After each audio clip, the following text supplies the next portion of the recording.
Hola familia, ¿cómo están todos?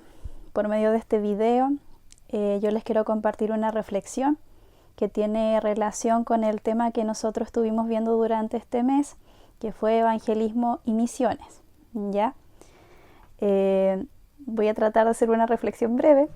Y en Mateo 28:19 muchos de nosotros conocemos la Gran Comisión. Es muy importante resaltar este versículo porque estas fueron las últimas palabras que Jesús pronunció cuando estuvo en la tierra. Fueron las últimas. Fue un mandato que Él le dejó a la iglesia del Señor.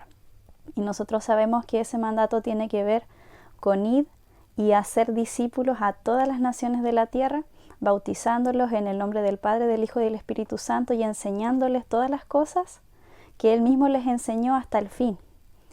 Entonces, muchas veces, como iglesia, nosotros somos conscientes de este mandato, pero no sabemos cómo involucrarnos de forma más activa. Entonces, por medio de esta reflexión, yo les quiero compartir algunas cosas que podemos hacer para involucrarnos y para ser más parte de este llamado.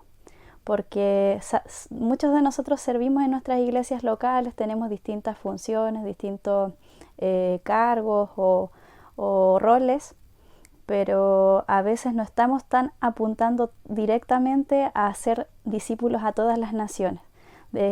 Solamente estamos haciendo discípulos en nuestra iglesia local o en nuestra ciudad donde nosotros nos desenvolvemos y nos estamos olvidando de otra realidad de la cual yo les voy a compartir el día de hoy. ¿Ya? Yo acá tengo una ayuda de memoria, no sé cómo le dirán en sus respectivos países, pero en Chile se dice torpedo. ¿Ok? Ya. Bueno, hay muchos autores de misiones, muchos misioneros que coinciden en lo que yo les voy a hablar ahora, que se llama la tarea restante.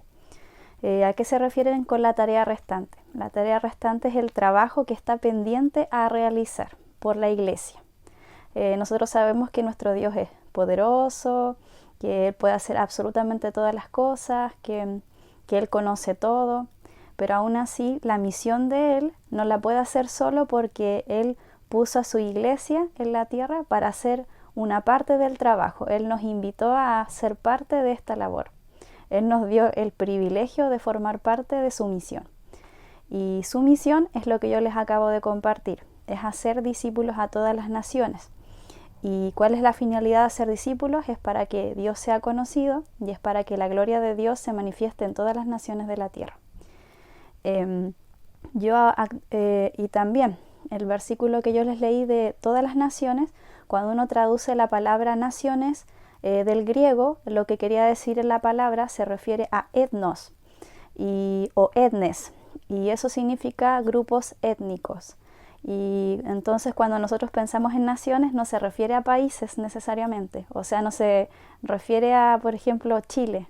Chile puede tener muchas etnias dentro del mismo país.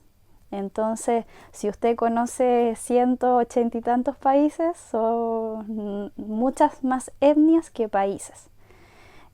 Yo actualmente les voy a leer unas estadísticas. Yo sé que esto es aburrido, pero es útil saberlo. Actualmente en el mundo, según distintas clasificaciones, hay 16.500 etnias. O sea, grupos étnicos.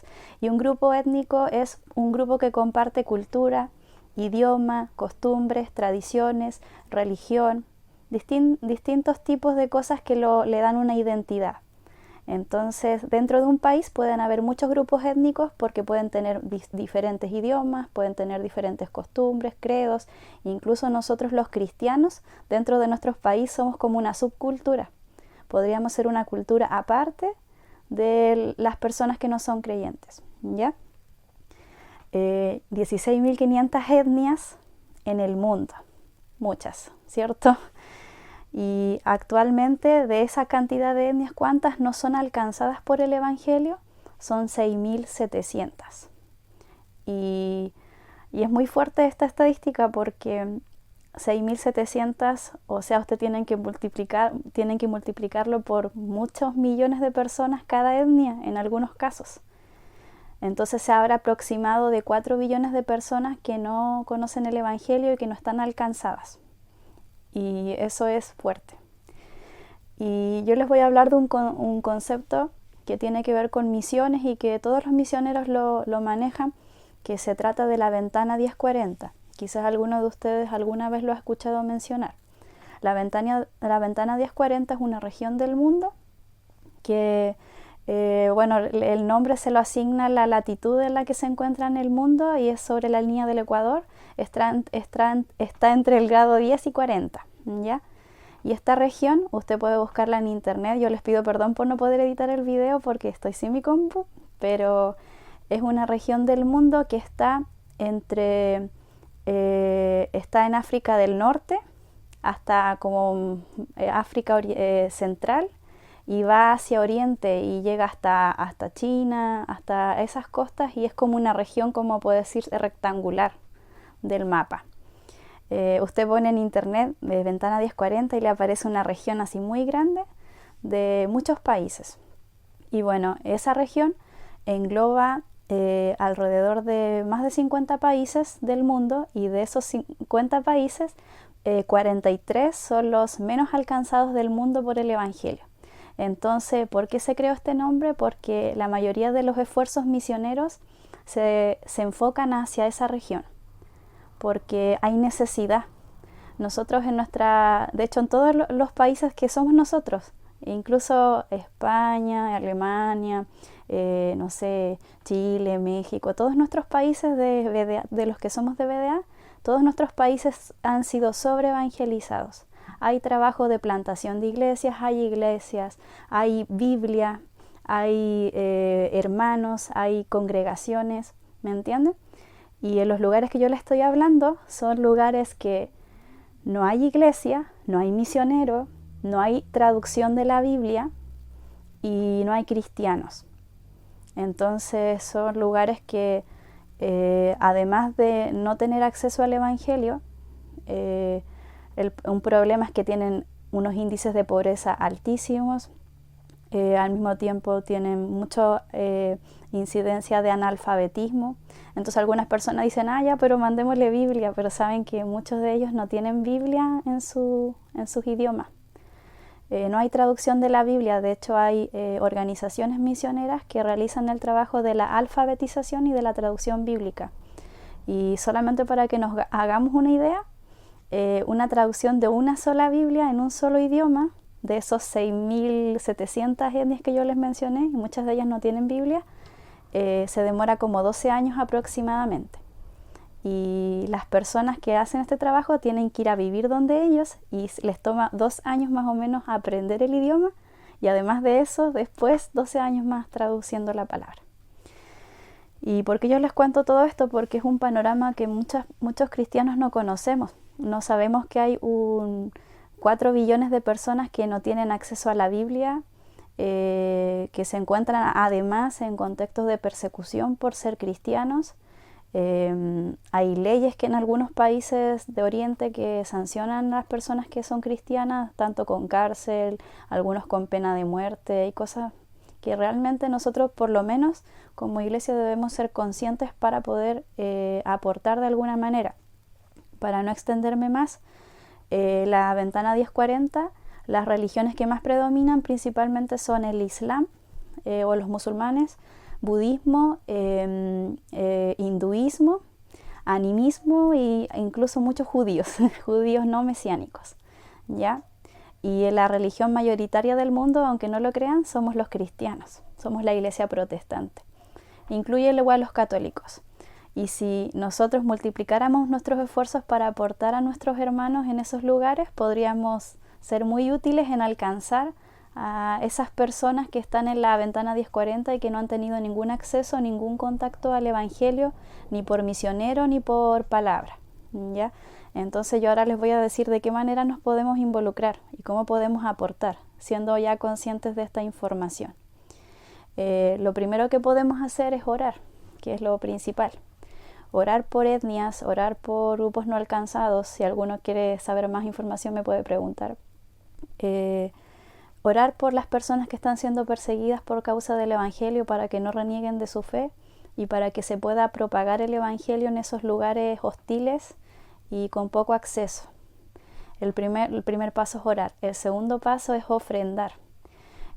A veces nosotros decimos no tenemos dinero, ¿cierto? Yo sé que nos pasa.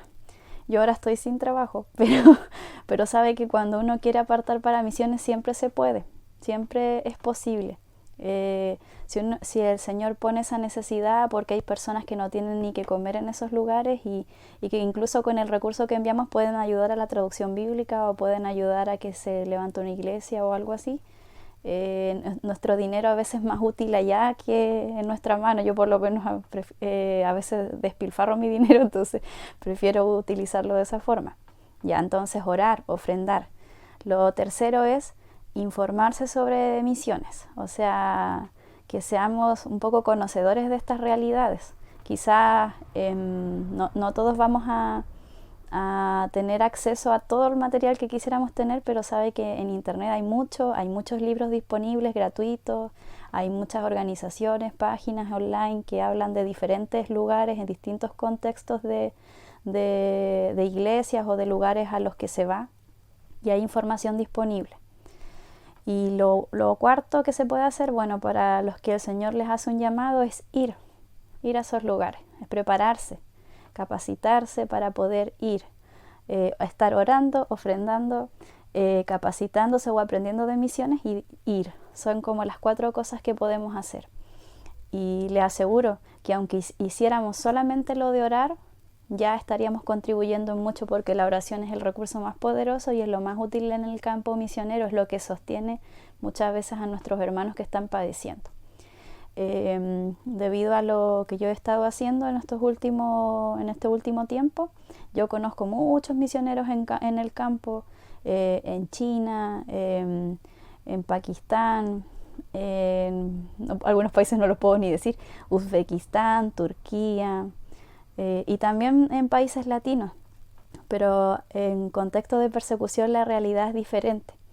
Entonces, por medio de este video, y les pido perdón por haberme extendido, que es un tema que da para mucho que hablar, lo único que les puedo decir es que podemos contribuir mucho orando y acordándonos de nuestros hermanos, porque ellos son nuestros hermanos en la fe.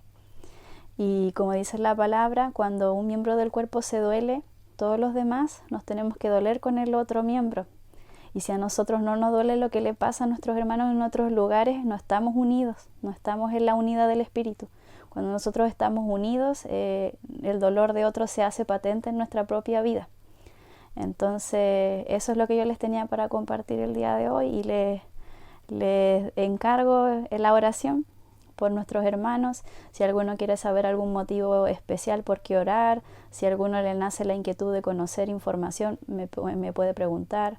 Si alguno tiene en su corazón, me gustaría orar por una familia misionera, yo les puedo decir, miren, oren por esta familia misionera, les doy la información, les doy el contacto. O si algunos quieren decir, quiero conocer un país perseguido, yo les puedo dar la información. Y cada uno puede hacer su devocional sobre cómo contribuir de la manera que usted quiera, pero lo importante es que todos somos llamados a cumplir esta gran comisión, porque somos la iglesia del Señor y porque esas últimas palabras que Jesús pronunció fueron para todos nosotros. Así que, ¿de qué manera nos involucramos? Bueno, ahí está la información, y cualquier cosa que ustedes necesiten, yo estoy al servicio. Eso, que estén bien, que el Señor les bendiga. Un abrazo.